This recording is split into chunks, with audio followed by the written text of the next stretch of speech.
Welcome to New York, motherfuckers. UFC 244 fight week is officially beginning today. It's now Monday of fight week. All the fighters are flying into New York. It's absolutely unreal. As you can tell, standing in the middle of Times Square right now. Come with me, let's have a little mosey about. Check out some of these lights. Amazing. Imagine when UFC gets splattered over here. We're going to have Darren Till, Kelvin Gastelum, Nate Diaz, Jorge Masvidal on all these screens over the next few days. And if you want to know where the fighters are staying, centre of New York, baby, right there.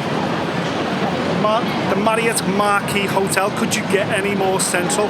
This is going to be the most incredible fight week in UFC history. The BMF title is on the line. The new middleweight contender, Darren Till, is going to emerge with a big finish. But look at the undercard. It's absolutely stacked from top to bottom.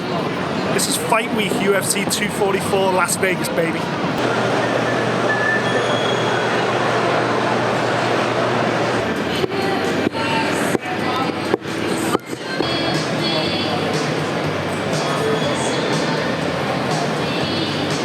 We're not in Vegas, we're in New York, of course we are.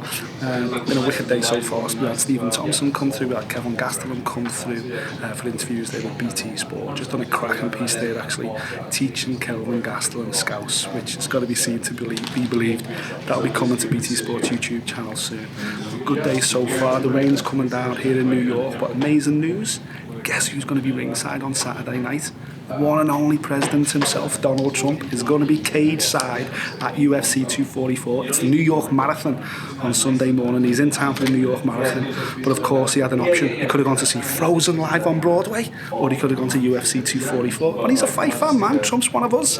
So he's going to be cage side on Saturday. That takes the event to a whole new level. Hold on to your seats, man. This week's just getting started. Oh! What are you doing? Looks cool.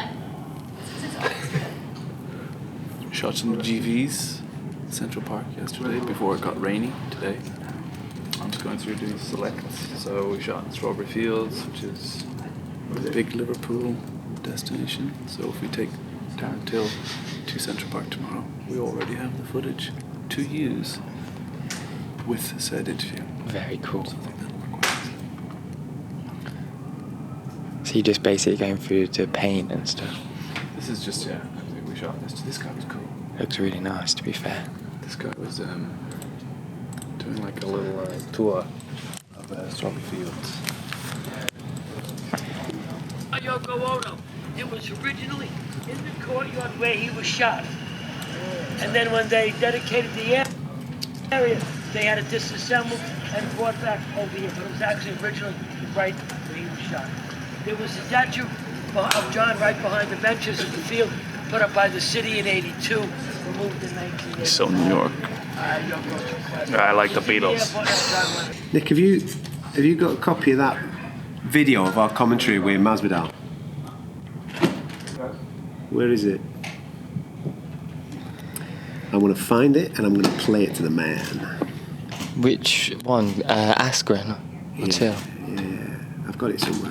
I will find you. UFC special, UFC 239 coming to you from the T-Mobile Arena in Las Vegas. I'm Adam Caswell, Mick Pete and Brad Pickett alongside me. This is the one that we have been waiting for. We are giddy as kids in a sweet shop. Masvidal looking relaxed, leaning against the octagon before the fight starts. Here we go. And straight out!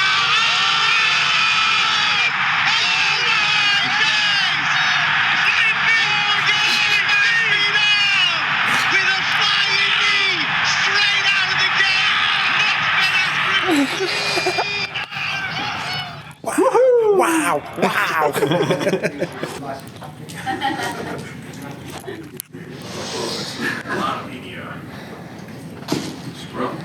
Hey man, you good? Great. I think PJ. So now we have the British people. You guys with the class and stuff. How you doing, man? Good to see you, brother. I was in the British commentary team, Brad Pickett was on the team of the fight on UK radio. Alright, I just want you to listen to this.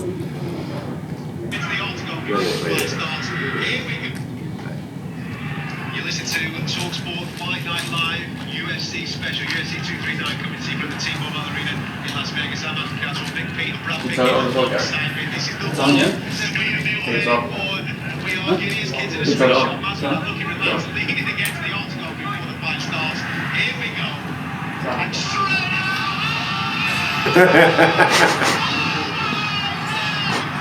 Can't comprehend anything.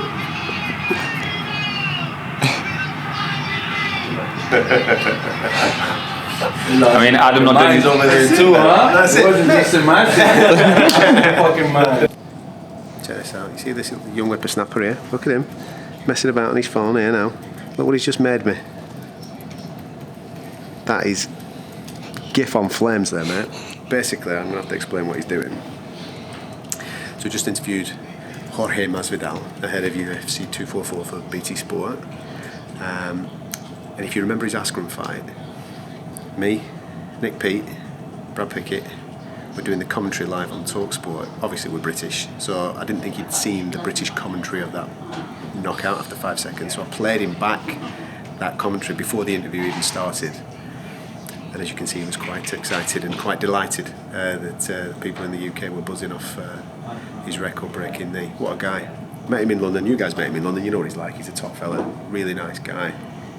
He speaks so well, he's got tons of stories, he's a veteran of the game, 16 years in this, and it's only right that people like him are at Madison Square Garden in New York City headlining these major events. You'll see the full interview on BT, go and check it out because he's absolutely captivating. Scary dude, every now and again he gives you the eyes and you think to yourself you're going to get your head kicked in, but I like him a lot, man. Got Nate Diaz coming in a minute. I can't tell Nate that I like Jorge now, can I? It's all going to go off. You've been locked in this room too long. Who wins in a stand-up fight between you two? Me and him? Yeah. Stand up. He's got 3 minutes. Yeah? Yeah, he's got 3 minutes. You got more than 3? I don't think he's got more than 3 minutes in him now. No, have you got more than 3? You've been speaking to my wife. Go all day. She said less. I was being kind. Just takes one. That's it. Just takes one. Look at the size of him. He only needs to catch me once, doesn't it? Nobody's getting up from that. He's catching it though. You can't hit what you can't see. So I started when I was about 15. I got myself a set of decks. Started DJing in like people's 18th and 21st and all that type of stuff. Back home in Blackburn. So we're starting off on a Bisbing career path. That's how I met Bisping, because Bisping was... No way. Yeah. So Bisping was DJing at a place called Munro's in Great Harwood. Maxime's, sorry. He was DJing at Maxime's in Great Harwood. And I was DJing in and around Blackburn, Burnley, Accrington. Like Sunday night in Accrington was a big night. So I think he'd be DJing in some bar somewhere and I'd be DJing in another bar. And like, pass, cross, just in DJ world. But then, off the back of him doing that, obviously a few of the lads knew him a lot better than I did. And one of my mates was training in his kickboxing gym. And he said, oh, he's at the time it was cage fighting, right? And that's what everybody was referring to it as. Oh, he's at King George's Hall, which is like a thing in Blackburn. He's in this fight, blah, blah, blah, come and watch it. Like.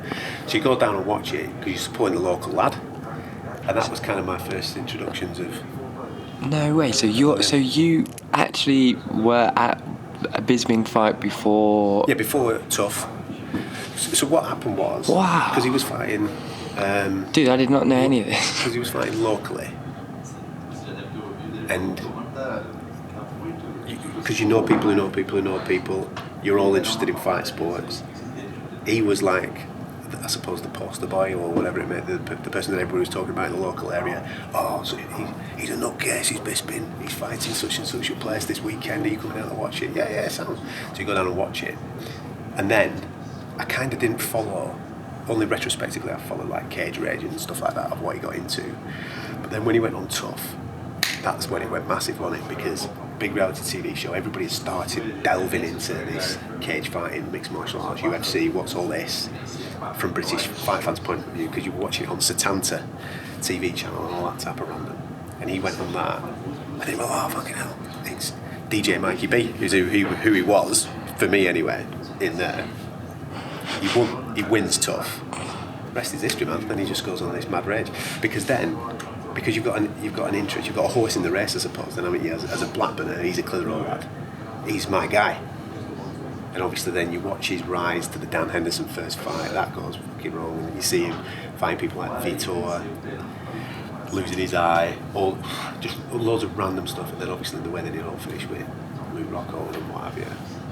But that mad journey and my love of MMA and UFC has all come through following Bisping, because you watch Bisping on a card and then somebody else will pop up on the card and you go, oh fucking hell, who's this Anderson Silva guy? And then you're watching that guy, or you're watching all these characters come through on Bisping's card, but then you start to fall in love with them, and then you start to follow it more, and then it just becomes a bigger thing. So going back to your original question, DJing in nightclubs was my first introduction of Michael. But then when I was 20, so I cleared off and was DJing in Ibiza and Gatecrasher and places like that. When I got to 24, I was given an opportunity to be on like local radio. So I packed in nightclub DJing, went on local radio, smashed that, went to Radio 1, did alright there. And then 2012 Olympics, I got asked to cover the boxing at the 2012 Olympics, because they went, you're into your boxing, aren't you? Can you cover it for us? Because you didn't have a guy. So I covered it. Loved it, absolutely, because it was mega. I mean, Britain did so well that year with Anthony Joshua and all those type of characters. And then I remember finishing the Olympics and the Paralympics, went on holiday. And when I was on holiday, I just said to my missus at the time, I don't want to go back to music radio, I want to go and do sports stuff now. And that was it then. Just made the jump in 2012 to go, right, I'm coming out of music entertainment radio, of which I'd done, I think, all right at, and then moved into sports radio, man. And now, obviously, sports TV and all this type of carry on. And then, like you just said, met Nick whilst I was doing a radio show in Liverpool. He came on as a pundit. I went, I like this guy, he's all right. And he was at Fighters Only at the time. We went out for a beer, just chatted, and I went, do you want to do something? Fight Disciples, got bored, and then away we went. Wow. That's a really cool story. There you go, man. It's mad, isn't it? I didn't realise you had so much history in the sport, to be fair. Like just... I wouldn't say I look at it because you've got guys out there who maybe take themselves a little bit too seriously, or they've got far more knowledge than me regarding the history of other franchises. Like if you were to ask me about what was Bellator doing God knows how many years ago and the history of X, Y, and Z, I wouldn't know, and I wouldn't have that much interest in it. But if you want to ask questions that document the journey of Bisping, this is going to sound random, but you followed one guy. It's like following a football team, innit? So you followed one guy, but then the little things that come off the back of that, oh, Bisping fought Dan Henderson, let's follow Dan Henderson, what's he all about? And then it all just kind of intertwines, and then all of a sudden you're fully invested in the sport. So without Bisping, do you think you would have even discovered MMA until recently?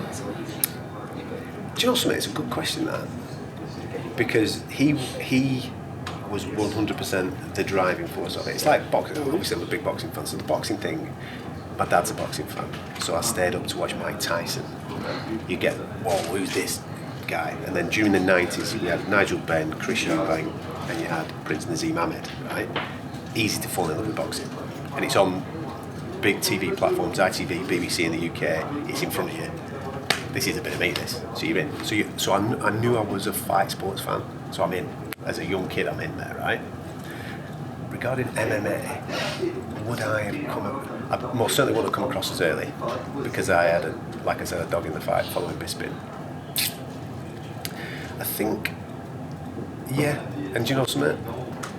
If I wouldn't have come before, I would have definitely come with Conor McGregor. That'd probably been the one.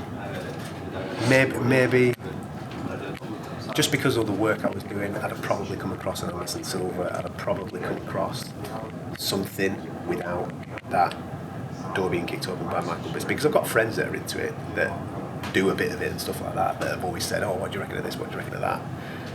But without doubt, Bisping's rode in, and I just followed him and then found out all the stuff. But yeah, I think I'd have got here, but I got here really late. I'd have been on the Conor McGregor gravy train, you know what I mean? Is it surreal to reflect back on, really, when you put everything into perspective of you turning up to go see Bisping fighting in a local sports hall, and then you step away from that and don't even really think about anything, and then... Well, here's one for you. On what you're saying there, following him at King George's Hall in some fucking random thing where people are drinking pints of smooth and shit, watching him fight, to then my first official UFC event where I was paid for to work at was UFC 244. Mad that, innit? Manchester, early hours of the morning, turning up, and it's Bisping. Thinking, fucking hell, man, this is mad. And it's, what's that, 15 years on, 20 years on? What's the distance between the two? This local 40 miles. 40 miles. Massive difference in venue, a couple of hundred to 18,000 or whatever it was that night, but yeah, mad journey. That's amazing. Well, he is. That was my first. Yeah, well, if you think about it, he was the pioneer of British mixed martial arts, for me anyway. Yeah. Don't get me wrong, there's... Dan Hardy, right? Look, I was just... You genuinely took the words out of my mouth. Yeah, I know. But Bisping came first, for me anyway, and it's only then when you come across, who's this guy? He's a bit of a fucking nutcase, wasn't he? You know, and you get into that, and like randomly, one of my best mates from when I was a kid, when I was DJing, he used to come out with me all the time. He was the lad that introduced me to Bisping. He's a massive Dan Hardy fan, and then when we started doing this TV show,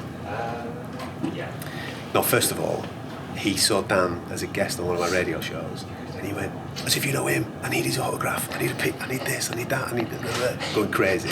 So I got Dan to give him a copy of his book, signed up. Fucking absolutely loved it. Next thing you know, we're doing a TV show with Dan. I didn't tell anybody we were doing it because the way it came about really, really fast at the back end of last year to the start of this. And it was one of them where you get a phone call Monday, right, it's happening, we're launching it, and we're launching it this Sunday. And it was off the back of UFC London, I think the first one was this year. So MASVIDAL knocking out till that was the first one. So I didn't have time to think, so it was basically down to London, do all the prep week, make a radio show that night, then the day after you're making a TV show. I didn't tell anybody.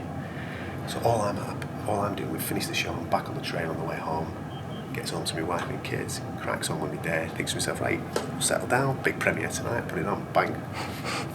Sits down, next thing you know, my phone's blowing up. My mates are all going, what the fuck am I watching here on PT? You and Dan Hardy and fucking this and fucking that. And I'm like, oh yeah, by the way, I'm doing a TV show. Good job they liked it, innit? You know, otherwise they're going to kick in. We've been hanging around, doing a bit of editing, not much going on.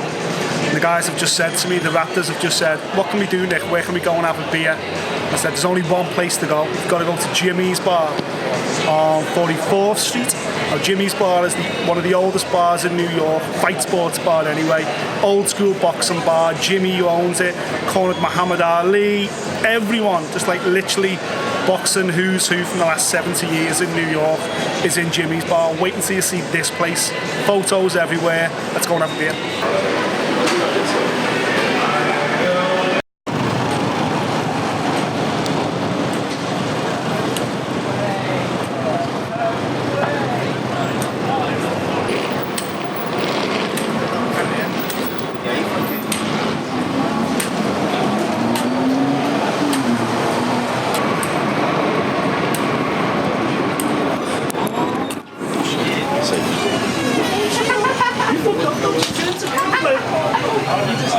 Check this out, we're in Jimmy's Bar. Look at all these posters on the walls. This is real boxing nostalgia here. There must be over 100 years worth of boxing nostalgia and posters, but the one that jumps out, and we just grabbed the table here to have a beer in. Check this poster out. Joe Lewis versus Max Schmeling. This was the true fight of the century. This is the true biggest fight in the history of boxing. This was back when heavyweight boxing was at the centre of the known universe. Joe Lewis representing America, not only America, but Black America. Max Schmeling representing the Nazi Party, Hitler's Nazi Party during the war. We had 2 fights a year apart, both here in New York at Yankee Stadium. I think it was about 70,000 fans both times. Absolutely monumental. Huge, couldn't get any bigger. That was when fight sports was the centre of the known universe. Joe Lewis, of course, beat Schmeling. Just as the Nazi Party were beaten as well. Just when sport just completely crossing the politics divide. That was heavyweight boxing back in those days. Absolutely incredible. Look at it, man. History all around us. That's what New York's all about.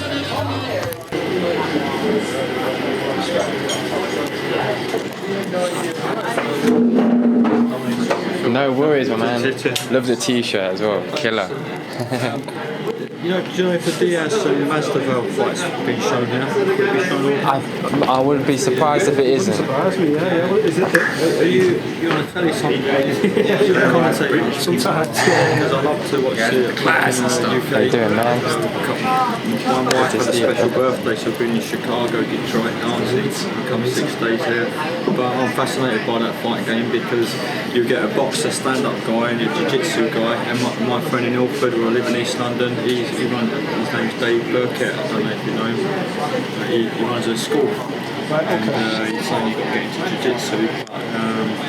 I just run away, I think.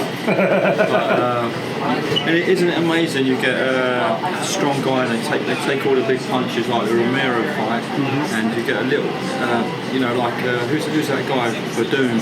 He got knocked out, didn't he, with a little titchy little punch, and you think it's little.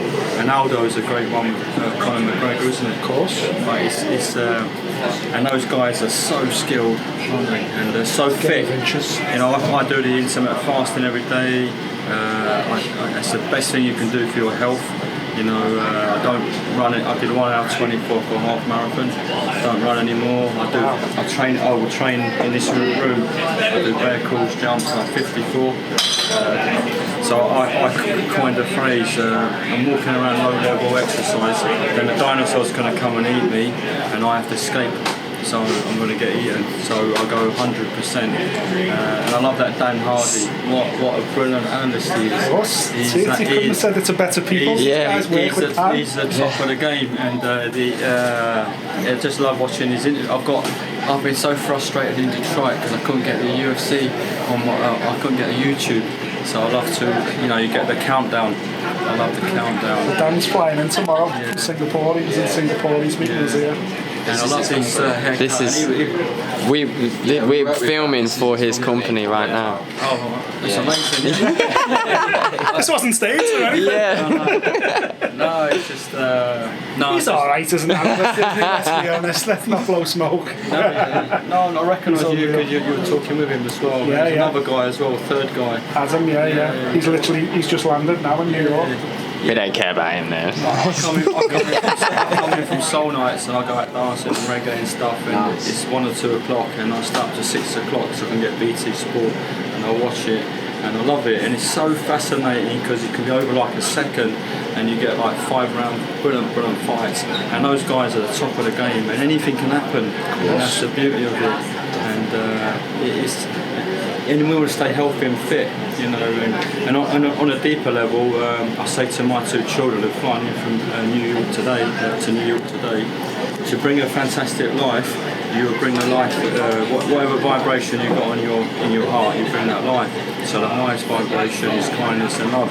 So, that's important as well. And when you're fighting, you're in the flow. You're away from the thinking. So you've got to that's important, isn't it? To be in the moment, present. Be full reptile. Yeah, that's